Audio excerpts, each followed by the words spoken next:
Good morning, everybody. Can you hear me? If you can hear me, I'm just going to start the locals right now. Please let me know if you can hear me clearly. If you're in the live chat, just send a hello. And good morning to everybody. This is the best morning for sure of the weekend. Definitely of the day, hopefully of the week, maybe your month. I don't know. We'll see. This is a positive morning. And Robin can hear me. Thank you. Hello, Robin. Good morning to you. Good morning to everybody. This is the space where we're going to get away from all the negativity and the nonsense, and we're going to focus on all the positive things. We're going to celebrate the freedoms that we have, and we're going to work towards gaining even more freedoms in the future, which was the whole spirit of the Freedom Convoy. Does everybody like that? Do you like that frame of how we're going to do things? Let me know. And I apologize for the mic. I'm just testing something new. So if this is less clear, more clear, let me know. This is actually for another project, but just need to test some of the new equipment. Please like, share, subscribe, tweet, post, scream from your balcony, whatever. Let everybody know to come here and have your morning coffee, and let's do it all together.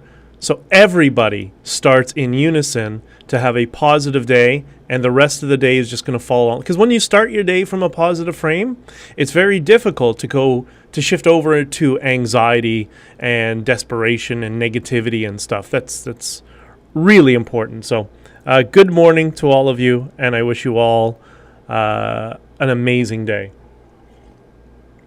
All right. So couple of things for those of you who are watching on YouTube or Facebook or Rumble and a bunch of places. You can also join the live stream on Locals, which is over here. That's that camera. honkingforfreedom.locals.com.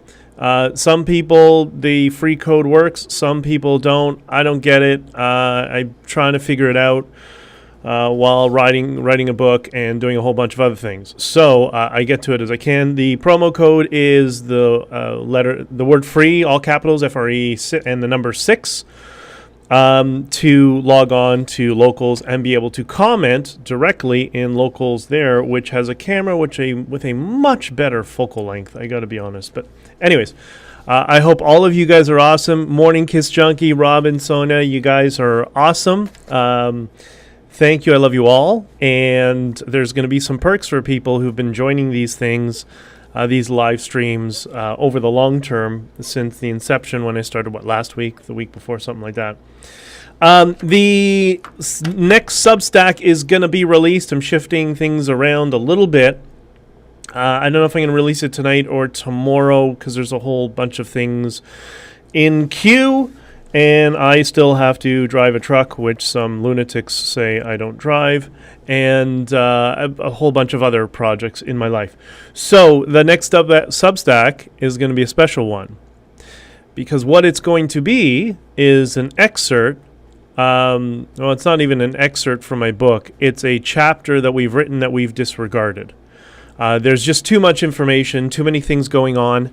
And it was interesting, but it really didn't fit into the overall narrative of the book. It's an interesting story on a side to itself. So that's going to be coming out on Substack soon. So if you're not subscribed to Substack, it is free. It's bjdichter.substack.com.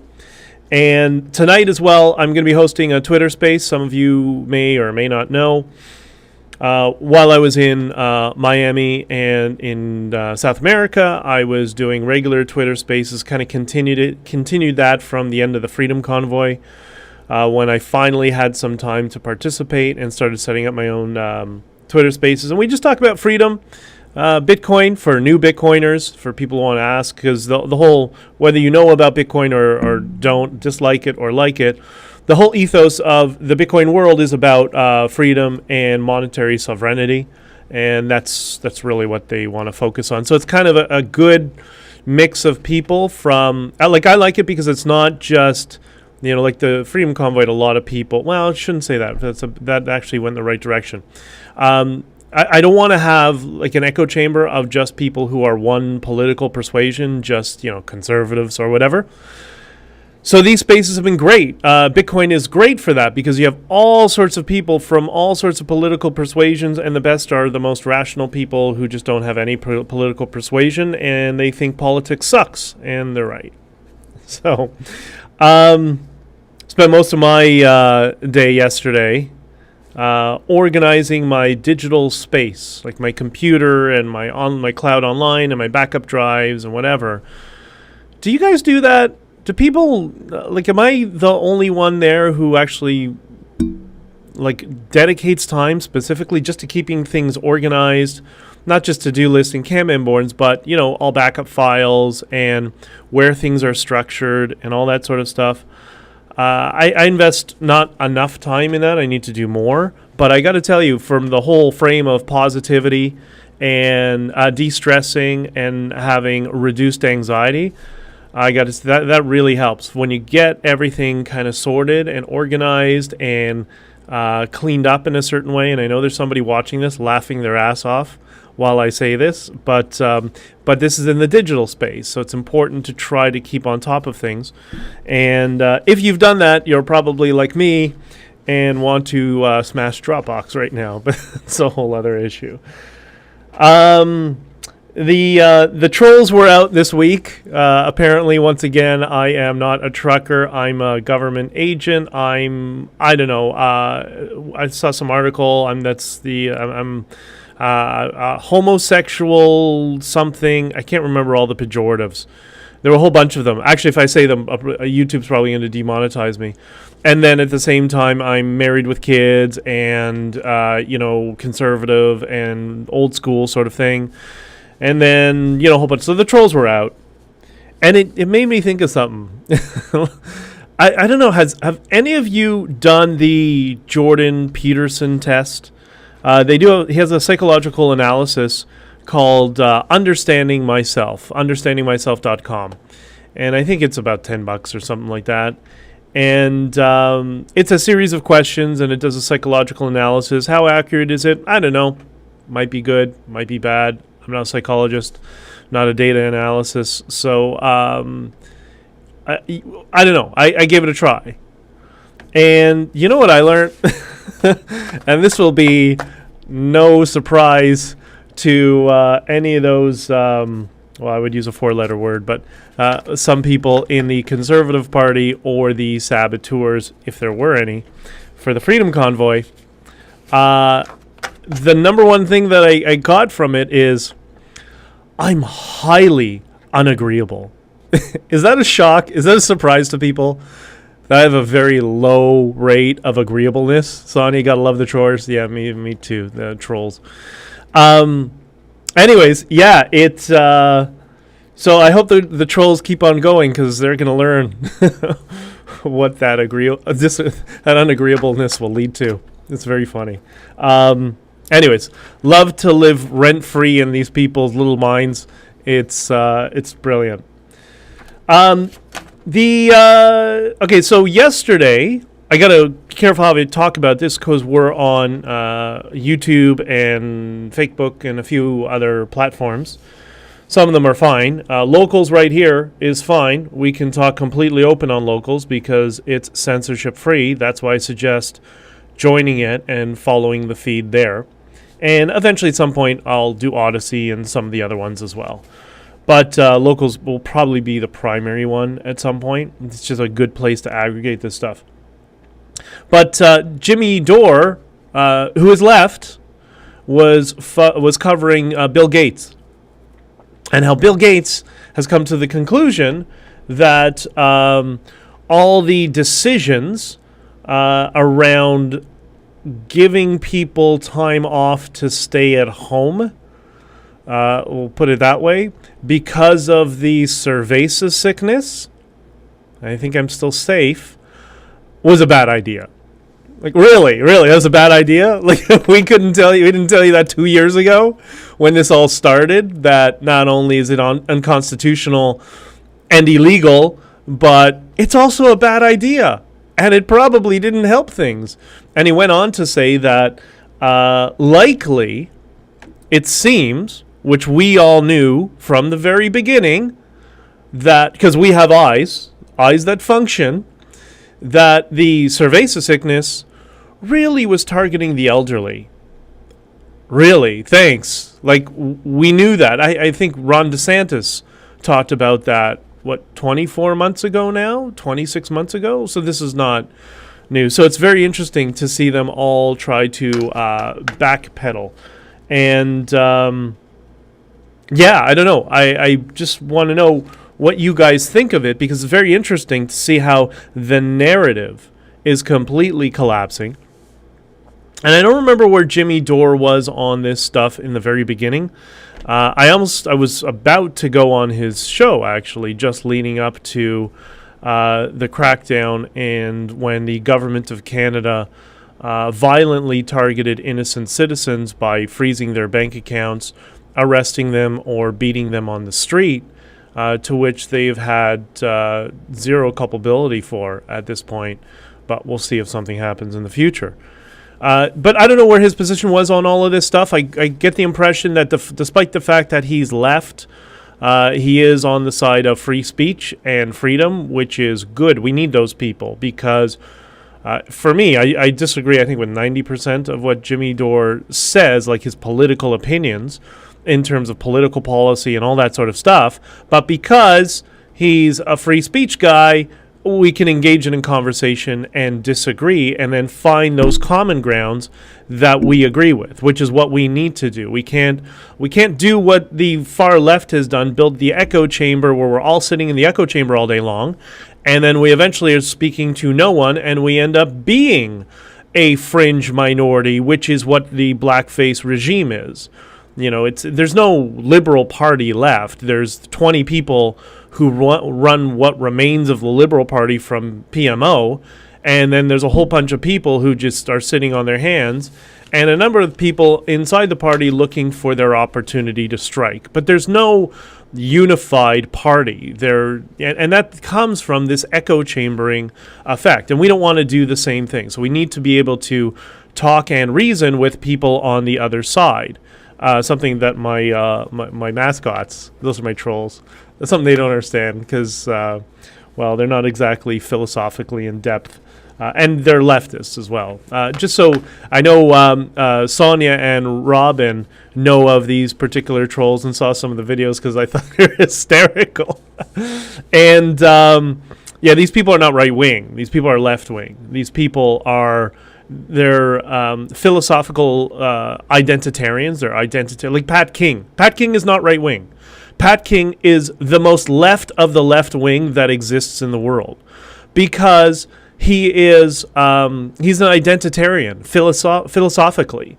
Those people who espouse those stupid ideas of how we want to have, like they want government structure based on, I guess, on race. I mean, that's what the white supremacists, the boogeyman, the fringe people who don't really exist minus 4 retards, those people, I mean, look, I feel bad for them because I'm sure their IQ level's in the double digits. It might be.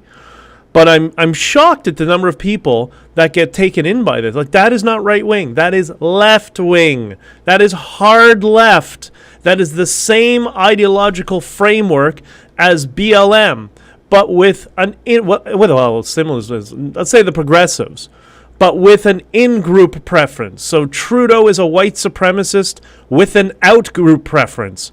Pat King is a white supremacist with an in-group preference. They're the same people. They're both left. That is not right wing. I mean, this is basic philosophy. Basic. It doesn't get more basic than that. Anyways, no, my rant on all those people. So that's the first time oops.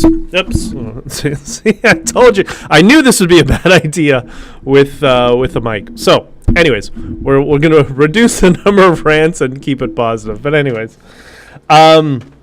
so yeah, that's my little diatribe on that sort of stuff. So there is a we talked about this in an earlier episode, and I don't know if you guys I know some of you saw this. When I asked, was the Freedom Convoy sabotaged? What do you think? Was it? Well, this is what I think. I think there could have been a whole bunch of different variables, and we can go through them. And I want to go through this over time because this is all about us having a platform together and for you guys contributing and participating through the through this mechanism where we can go back and forth and chat and all this stuff. Relax, BJ, you're getting frustrated. No, honestly, I'm not frustrated. I find it entertaining and funny, but I do find it really weird that people don't understand, these most basic philosophical ideas. And maybe that's a comment on our education system. I don't know, but whatever. It is what it is. But I'm totally relaxed here. I'm going to take some more relaxing freedom coffee. Exactly, son. You read my mind. This has been a really... It's been a really stressful week, too. It's been meeting after meeting after meeting after meeting after meeting, and they keep going late. And like last night, I don't know, I finally got to start working on stuff at 6 o'clock because my entire day was taken up by meetings that went late, which were good. They were all very good. Anyways, so on the issue of the saboteurs, if there were any, of the Freedom Convoy, we can go through this exercise, and I want you guys to think of this too, because many of you were watching and saw what's going on, so know some of the players. Who could it have been? Could it have been an individual? Was there one individual in the Freedom Convoy that could have sabotaged it? I guess it could, but that would be pretty difficult because there were so many different factions, so many different groups. It was pretty decentralized. The border closings had nothing to do with us. It was a different group. And the Coots, another different group. I mean, yeah, we support their right to protest, but there wasn't overlap because there was just too many things to deal with. So I don't know that one individual would have had any sort of power to sabotage it. It's possible, I guess, but I don't know. I'm not so sure. But was it a group of individuals? Were there a group of individuals? Maybe. Because one of the things that happened is every day there were more and more people coming and joining and arriving. And were they being vetted? Of course not. Nobody's being vetted because they're so overwhelmed with stuff. I mean, I know the two hotels where they were doing logistics and the other one they were doing security. It's a little bit more than that. There was a lot of crossover, but that's kind of the general idea, at least how it started. There were so many people that were coming in. I assumed, incorrectly, I found out after the fact, that they would be vetting, but then somebody said to me, how were we going to vet them? There's so many people. I'm like, okay, well, good point, It's not like there was a structure that really allowed them to do so. Was it the government? Did the government sabotage the Freedom Convoy? So something interesting. Remember that when the woman was trampled by the RCMP horse, which I want to know who's the officer who's on the horse. Like, what's his badge number? What's his name? All those officers. Couldn't we dox them all? Like, I think it's important. Maybe we can ask that in some sort of inquiry for a list of all the officers that participated in Ottawa. Many of them whom participated against their will, by the way. Happen to know from somebody inside in policing. Anyways. So when the elderly lady was trampled, the Mohawk woman, who apparently lives now in Florida, good choice. There was another person who was trampled, and the guy in front of him wearing that yellow and gray jacket sort of thing. Yeah, Sonia, it was heartbreaking. It was really, really quite frustrating to see that's the degree the blackface regime has gone to. Like, this is the degree that they would go to oppress people, is just violently trample old ladies and walkers. Was it a mistake? I don't care. I really don't care. They did it. So I think I still have screenshots of chats with police officers. Oh, if you do, please send them. They'll be great. We should read them, especially if they're reasonable, because that'll give an idea that the police were not in favor of it. But anyways, the other person who was trampled, apparently, we're 99% certain, me and a couple of journalists who've been working on it and were on the ground trying to track this guy down, we're pretty sure that was a police officer. And so he was an undercover police officer, and it was him and the elderly lady that was trampled. So was it the government that sabotaged it? I mean, were there people affiliated with law enforcement involved or all over our convoy? Of course, for sure. Because again, this was not any sort of a insurrection.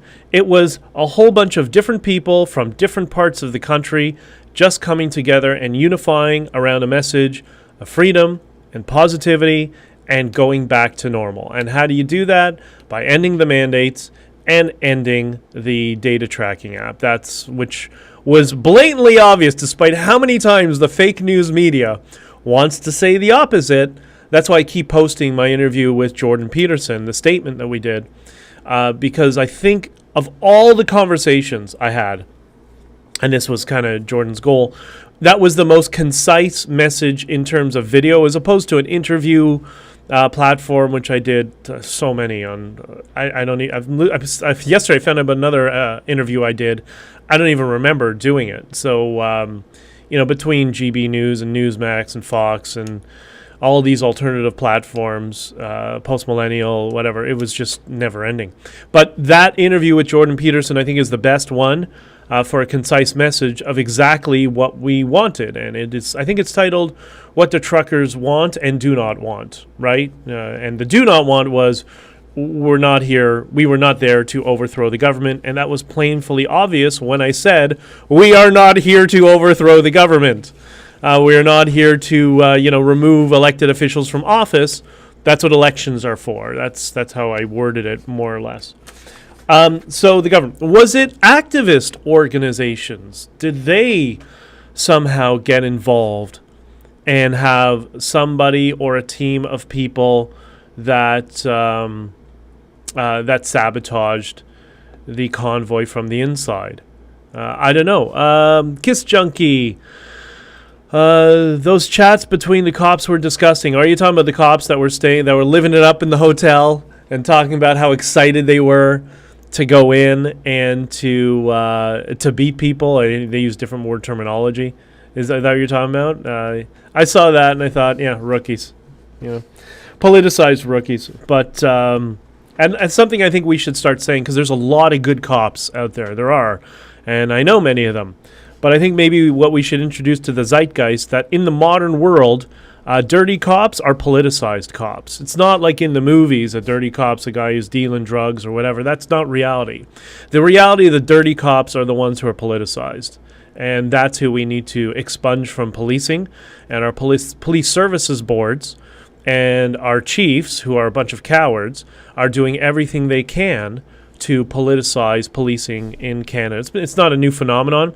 Any police officer who's watching this, who is an honest actor, which is the vast majority of them, is nodding their head right now. And they know exactly what's going on. You said so many times in interviews on your Twitter that the Freedom Convoy was not about throwing out the government. Of course not. That would be ridiculous. It's, again, that's what we have elections for, right? And we have a pretty robust system. It's not like we're living in many third world countries. Does it have problems? Yeah, of course. All countries and governments have problems. They all have some level of corruption whatever. But let's just get back to where the corruption is tolerable and it doesn't impact people's lives. I mean, that'd be a pretty basic request at this time. Yeah, I couldn't. I'm just reading the chat while we're going through this, and I agree with all you guys. You're all lovely and wonderful. So was it activist organizations? I mean, we see all these. There were a number of activist organizations doing their best to smear the convoy. I think one of them called me a white supremacist. The guys, God, it's so funny. I will deal with that in time. There's things to go through in pecking order, and that's a little bit farther down the list. But yeah, they're activists. That could have been. It's possible, but I'm not sure. What about political parties? Could there have been political parties that were trying to sabotage and got involved in the Freedom Convoy organization, or organizing of the Freedom Convoy? Is that possible? Is that likely? Does that sort of thing happen frequently in Canada? Maybe. Maybe I know a lot more about this, and we'll talk about it more.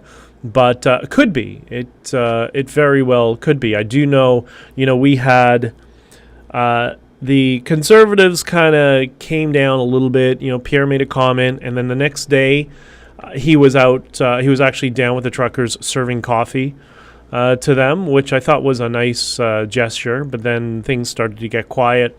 A number of Conservative MPs, a small handful, came down and saw people. Leslyn Lewis was very vocal about us, which I really appreciated. And so there was some good stuff. And the best was that MP, what's his name, Colin Curry? If you remember, that's when he was the guy who called in to the House and asked about Klaus Schwab and the World Economic Forum, and the speaker, who's a liberal, instantly shut it down. Like, nope, I can't hear you. The connection is bad. It's like, well, we all could hear him. So it was quite funny. So Colin was it. So, there were some Conservative MPs that were supportive, typical of the Conservative Party, right? The elected representatives are supportive and understand, but there's a bunch of idiot lobbyists who run that party into the ground and do nothing but cost them elections, who are tied to the Liberal Party, by the way. And so then what happens? Everything dies off and they don't participate. And then you had Maxime Bernier and his sidekick, Hillbilly Randy, is how I describe him. And it was so frustrating. People, he's a freedom fighter. Like, no. He works for the Conservative Party. His best friend, he's very close with the president of the Ontario Conservative Party, and Doug Ford.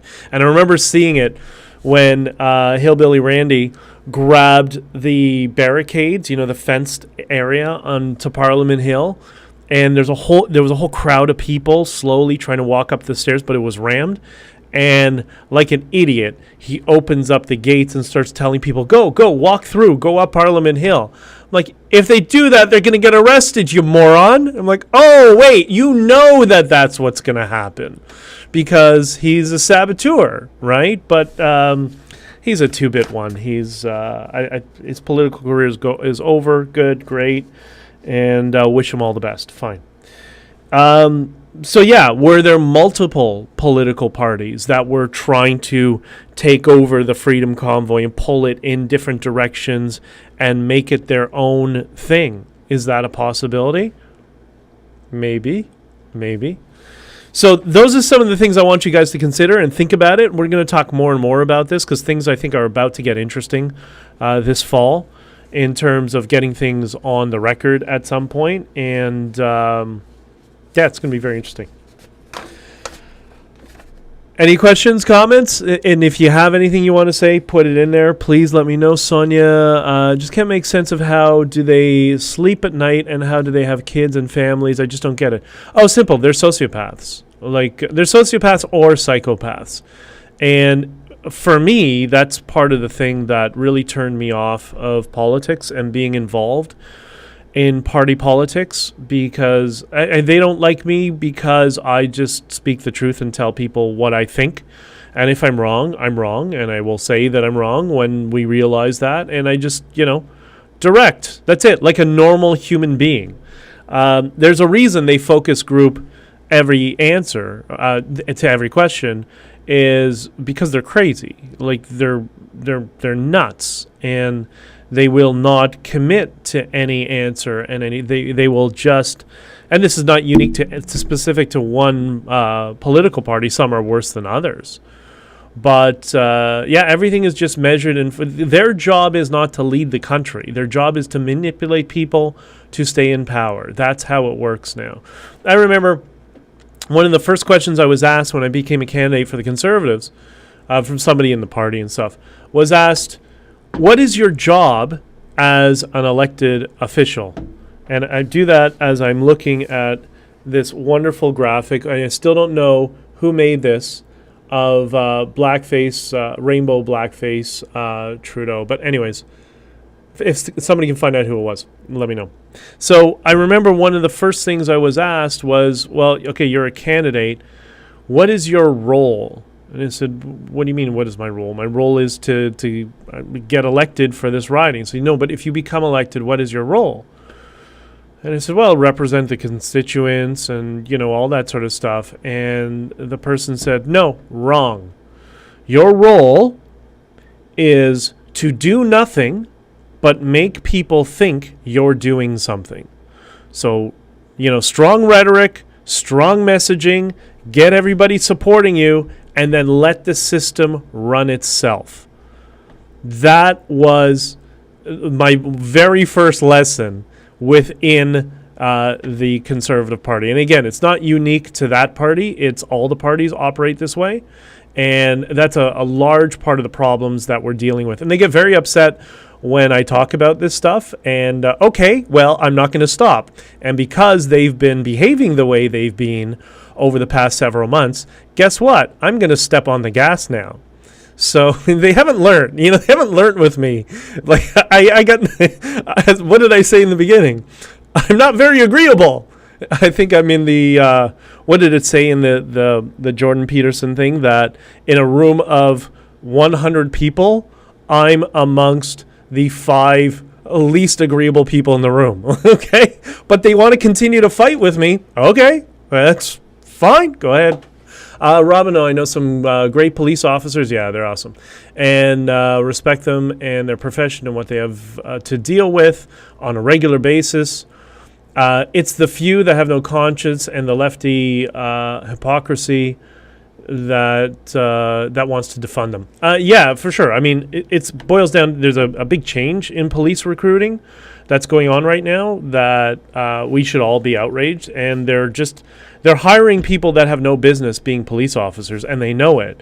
But they're meeting diversity quotas, the racial quotas. And so they're changing the rules to push these people through the system, and these people are, I mean, I know of a few specific incidents I can't talk about, where people have been shot or have been in danger because the person who became a police officer and was a rookie, they had been trying to become a police officer for years, and everybody knew this person should not be anywhere near a gun. And what happens? Somebody gets shot. So, and then they blame it's always the police officer, the frontline officer that's the problem. It's like, no. It's the idiots at the top, the politicized people, the chiefs, the politicians that are doing this. And they're doing it to kiss ass of the political parties because they either want a promotion, an appointment, or they want a future in politics afterwards. That's what's going on right now. It's quite disturbing. Kiss junkie. I remember that question. Blah, blah, blah. Does anyone actually know when the public inquiry starts and where we can see it? Yeah, that's the next thing I was going to talk about, so we'll get on to that now. There is going to be some sort of commission in Ottawa, public inquiry, whatever you want to call it. I'm interested to see if Punchy McGregor is going to be there. I'm very excited to see if he starts stalking me again. I don't know. By the way, did anybody see that documentary / what I call smear-umentary of Punchy McGregor on CTV about the Freedom Convoy. I haven't watched it. Has anybody watched it? I can't even find a link to this thing. If somebody can find a link and send it to me, I'd like to actually highlight that in a stream and go through it together. I think it'll be hysterical. We can all have a good laugh. So yeah, the inquiry is supposed to start the end of September, I think the 19th, if I'm not mistaken. There is some issues around it that some of us are working through, but we'll see what happens. And let's start at the end. What's going to happen with this inquiry? What does the political class want and always get with these inquiries? It's the same thing. They're going to end up where we get a report however many months later. The report is going to blame all sides. It's going to blame the truckers. It's going to blame the government. It's going to blame everybody that they can to soften the blows, to say, kind of like when you're a parent and like, okay, one of the kids agitated, but doesn't matter, just blame them both. And what they'll do is they'll try to blame both sides to trivialize everything that happened. The media will promulgate that message that there's blame to go on all sides, all around, and there's no, discernible individuals or groups to blame because the whole movement was decentralized and the government was getting incorrect information. They couldn't make an assessment and blah, blah, blah. And then they'll take that report and they'll just try to sweep it under the rug and try to ignore it. That's what they're going to try to do. That's what the inquiry was not brought in, was not activated. I'm losing my words right now. But it wasn't because the Liberal Party wanted it. It's because it's rooted in law that if you invoke the Emergency Measures Act, that you have to have a public inquiry. So they don't want to have it, but they have no choice. So what are they going to do? They'll trivialize it. Everybody was wrong. Moving forward, sweep it under the rug. Media will do the same. And everybody will hope all of you forget about it. Because if you do, then they'll go into the election and try not to talk about it. I think the Liberals are going to try to use it as the wedge issue, as the white supremacy narrative, and that might indicate some of the people that they've requested to participate in the commission, because they know there's certain individuals that will be questioned that should not be questioned at all, because it's not that they're not careful with their words or they're not media trained. It's they sometimes say things. We've all met people like this. Like I have a friend like this. You've ever met somebody who said, when you ask them a question, they always get the wrong answer, or they'll say something and it'll come off like the opposite of what they're trying to say? There's a couple of people like that are going to be, from what I understand, that might be changing, that will be giving some sort of testimony or evidence. I believe it's supposed to be September 19th, and around that time, September 19th sounds familiar. And and Robin O, is Punchy McGregor even relevant for real journalism? No, he's not. No, he's not. He's like he's one of the other mascots, right? He was sitting in front of my hotel room, trying to show anybody who walks by that that's where I was. That's Punchy.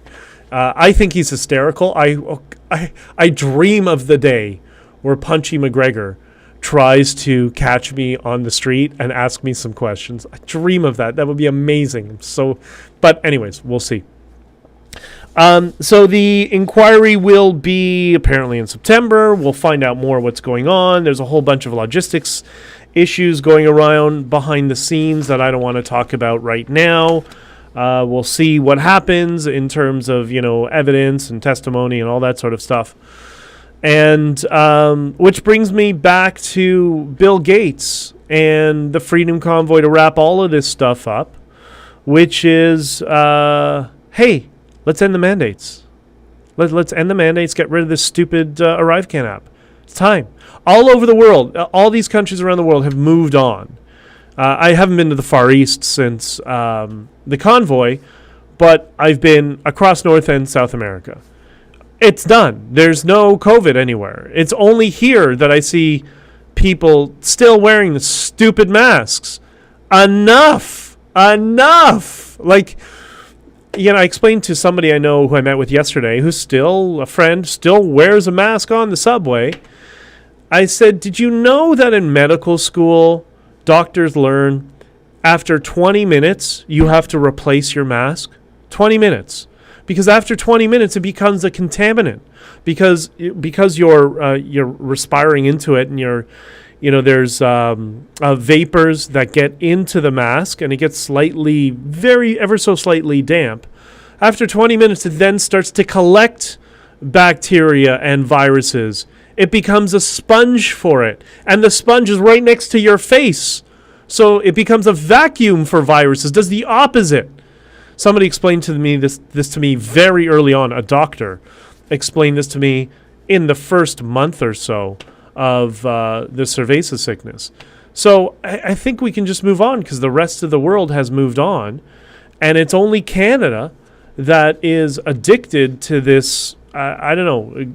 I call it governmental oppression, but it's something worse than that. It's the loss of the ability to cognitively think about things is what we're seeing. We're seeing active brainwashing, utilizing media and repetition through messaging to do that. So, I mean, I see these people with these, the face diapers, and I just feel bad for them. I feel really sad for them because it's not their fault that they turn on the fake news and they believe what's there.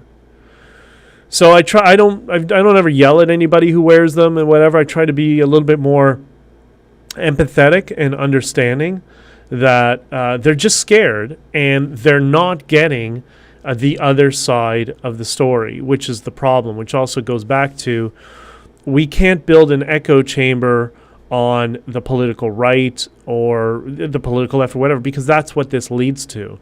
When you have a like these people who are still wearing these face diapers, they're in an echo chamber. They don't ever get another opinion, so they don't know. What would you think if you were only fed one set of facts repeatedly every day for 2 years and you never heard another side of the story? What would you think, right? You would probably be exactly the same as them, as would I, right?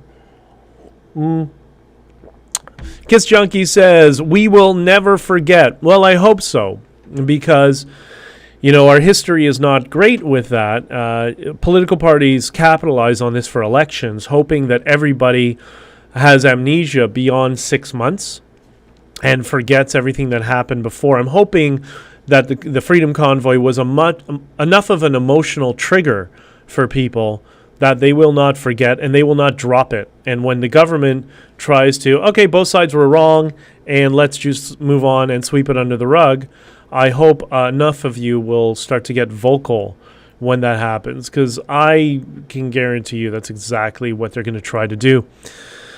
Now they want to build a voluntary safe isolation site in Windsor, Ontario for what? Yeah, I love this. Okay, so let's dissect that. They call it a voluntary safe isolation site in Windsor.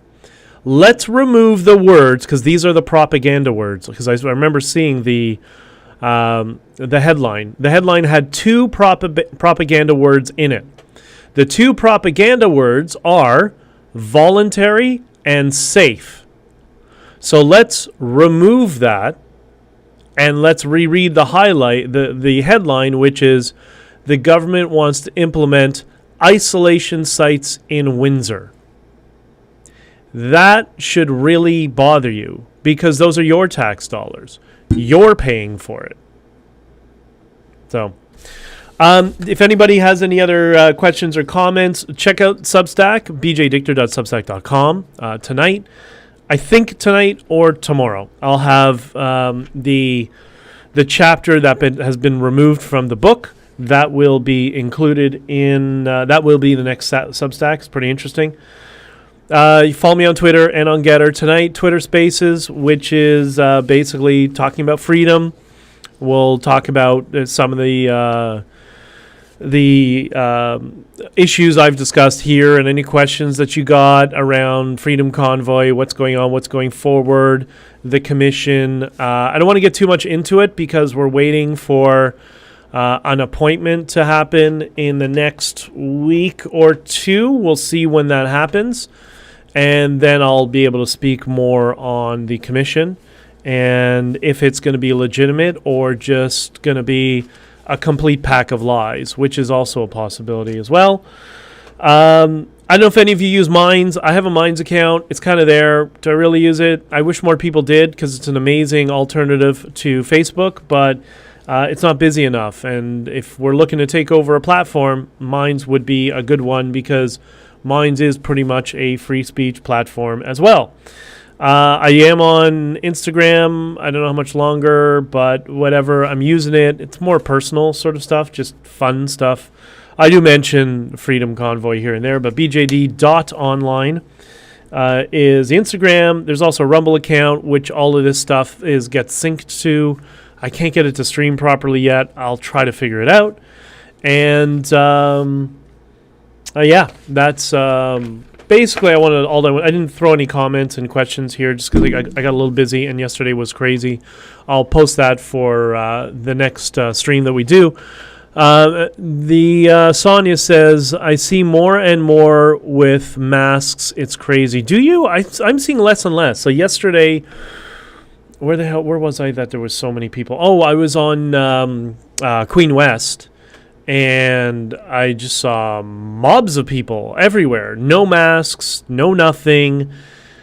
It doesn't get more lefty liberal than Queen West, and there were no masks. Because all of this, I said to somebody early on with the masks and all the hysteria, that, yeah, it'll play out for a little while, but eventually it'll fizzle out. And why? Well, there is that great, I think it's E.O. Wilson who had this quote as well, which is what's the quote?